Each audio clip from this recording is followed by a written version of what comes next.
Di tengah tantangan yang dihadapi oleh masyarakat di daerah terpencil, saya sebagai seorang pendidik bentuk komitmen nyata untuk memberikan akses pendidikan berkualitas kepada anak-anak yang mungkin tidak memiliki kesempatan yang sama. Setiap hari, saya menghadapi kondisi yang tidak selalu ideal, namun mendorong saya untuk terus berusaha memberikan yang terbaik. Pendidikan adalah jembatan menuju masa depan yang lebih baik. Saya berupaya untuk menyalakan api harapan dan membuka pintu kesempatan bagi generasi penerus dengan tekad dan keyakinan bahwa jarak dan kondisi alam bukanlah penghalang untuk memajukan pendidikan yang berada di daerah pelosok. Saya Sunardin SPDI, salah satu guru di Sekolah Dasar Negeri 1 Labuan Kenanga, Kecamatan Tambora. Saat ini saya sudah mengajar selama 12 tahun terhitung sejak tanggal 12 bulan Juli 2012 dan masih berstatus guru honor sukarela sampai dengan saat ini. Sekolah Dasar Negeri 1 Labuan Kenanga terletak di Desa Labuan Kenanga, Kecamatan Tambora, Kabupaten Bima, NTB. Wilayah ini berada di pelosok dengan kondisi geografis yang cukup menantang dan berada di dekat wilayah kaki Gunung Tambora yang memberikan karakter alam yang khas dengan potensi sumber daya alam yang beragam. Lokasi ini juga cenderung cukup jauh dari pusat kota atau akses utama harus melewati satu kabupaten, yaitu Kabupaten Dompu. Namun, sumber daya alam seperti pertanian, perkebunan, dan perikanan memberikan dukungan ekonomi bagi masyarakat sekitar. Dari sisi sumber daya manusia, bekerja di sektor pertanian dan perikanan, dan dukungan terhadap peningkatan kapasitas belajar siswa, kolaborasi antara sekolah dan masyarakat juga dapat dimaksimalkan untuk mendukung peningkatan mutu pendidikan. Dengan letak geografis yang berada di daerah pelosok, akses terhadap fasilitas yang mendukung proses pembelajaran seringkali terbatas.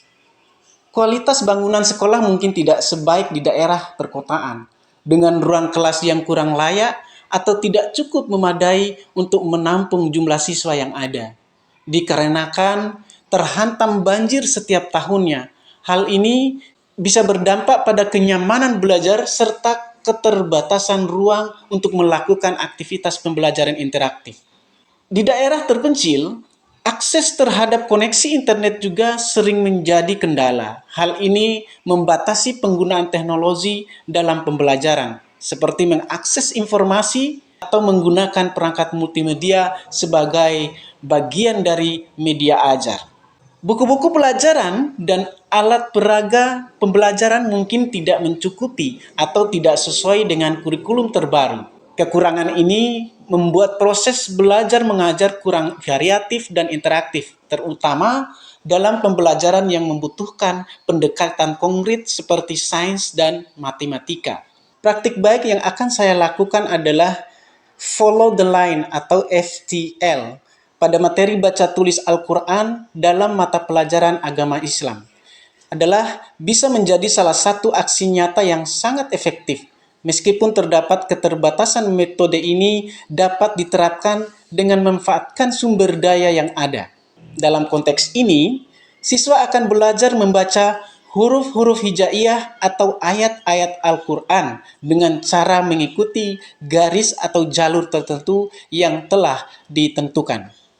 Kemudian saya juga menyiapkan sebuah template Al-Quran metode FTL sebagai hasil kerja akhir siswa.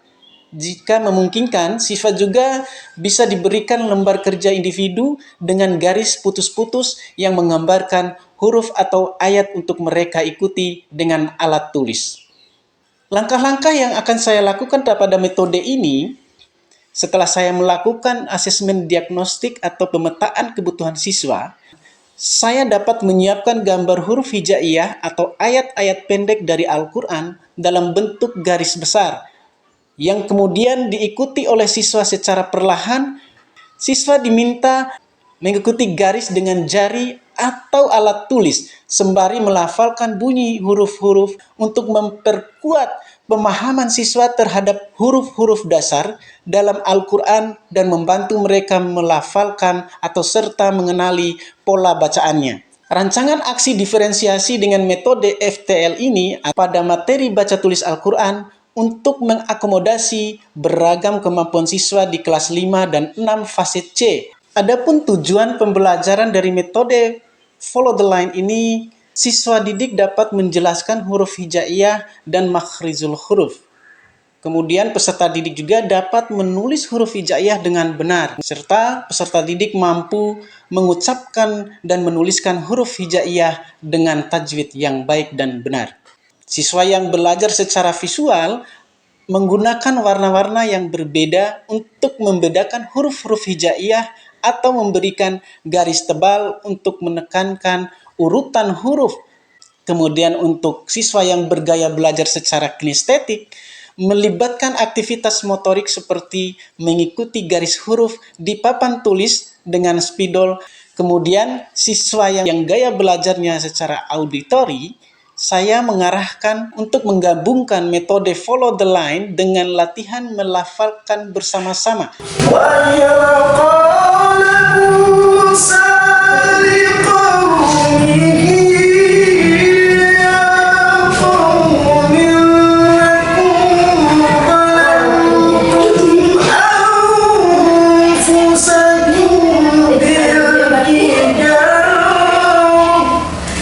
Kemudian pemantauan dan penilaian untuk siswa pemula dinilai dari seberapa baik mereka mengenali huruf-huruf hijaiyah dan mampu melafalkannya dengan benar saat mengikuti garis.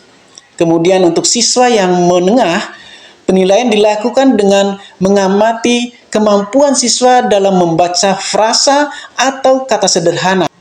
Kemudian untuk siswa lanjutan, akan dinilai berdasarkan ketepatan membaca ayat dengan tajwid serta kemampuan memenuhi dan menjelaskan hukum tajwid dalam bacaan Al-Quran. Metode ini memastikan bahwa pembelajaran baca tulis Al-Quran menjadi lebih aktif, interaktif, menarik, dan menyesuaikan kebutuhan setiap siswa di SDN 1 Labuan Kanangan. Sebagai hasil akhir daripada kegiatan siswa, pada semua siswa, saya akan melakukan proses kurasi dengan metode Follow the Line pada template Al-Quran yang sudah saya sediakan, yaitu juz 1 sampai dengan juz 10. Ada 5 keutamaan dalam metode ini, yaitu yang pertama meningkatkan kecerdasan dan kesehatan otak, menguatkan konsentrasi, meningkatkan hafalan, dan mempertajam daya ingat. Kemudian menyeimbangkan penggunaan otak kiri dan kanan.